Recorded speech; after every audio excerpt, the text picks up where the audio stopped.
Hourou Musuko is a romantic middle schooler melodrama featuring two transgender protagonists, and it's so good. Hey everybody, welcome to what I have to say about Hourou Musuko, or Wandering Sun as it's known in English.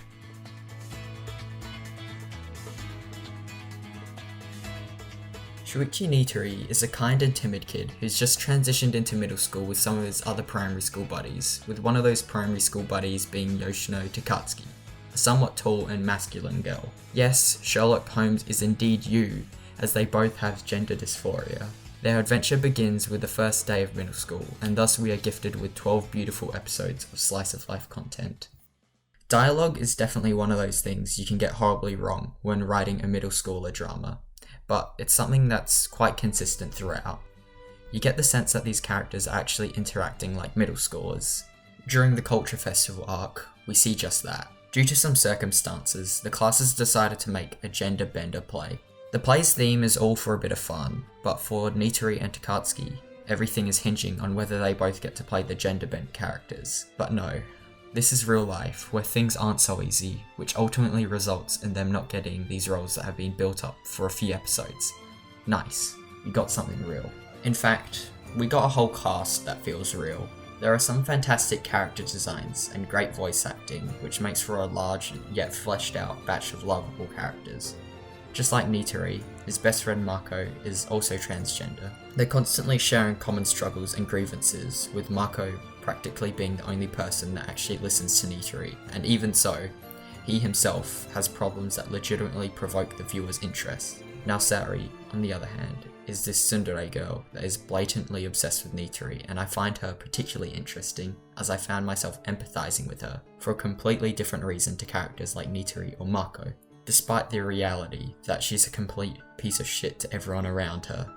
This is how you establish engaging character depth and relatability. Perhaps my favourite aspect of Hourou Musuko is the art style. Well, actually, in my short experience with animation, it has my favourite art direction of anything I've ever seen. I think a lot of it comes from its ability to present Nitori's perspective of the world without needing words. We are splashed with a huge variety of colours, and in spite of this, we are blessed with a viewing experience that is consistently easy on the eye due to every single colour being bright watercolours that are masterfully blended together. Unlike something like Toradora, which is something that's easy for us to compare to since we're dealing with the same writer and scenarios, Hourou Musuko doesn't tend to tell a bulk of its story through the view of Nitori. In something like Toradora, we are often given direct access to the outlook of each character when the situation calls for it, especially seen in a lot of the ways that each scene is set, suggests that you gotta interpret the story as a complete outsider.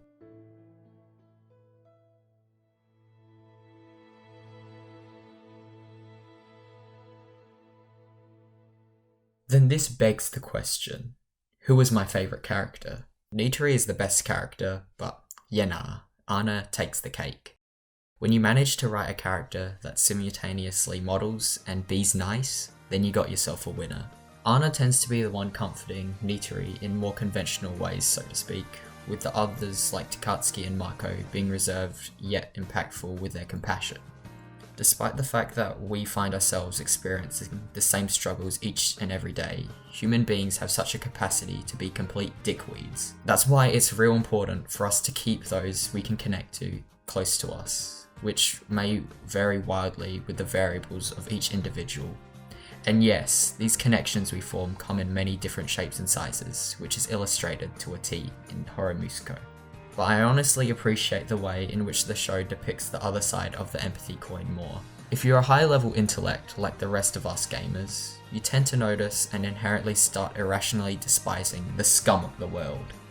I'm not gay, homosexual, or gender dysphoric in any way. Having said that, I definitely love art and especially teenage melodramas, from the comfort of having similar-minded characters around me grants. I really detest masculinity. I think people who lack empathy are distasteful. However, the good people are the ones who make it all worth it. Lovely is my ideal word for describing anything I find beautiful, amazing, or articulate in any way. And that's exactly what Hourou Musuko is. When your only complaint is wanting more, then you got something juicy on your hands. I'll probably read the manga in the near future.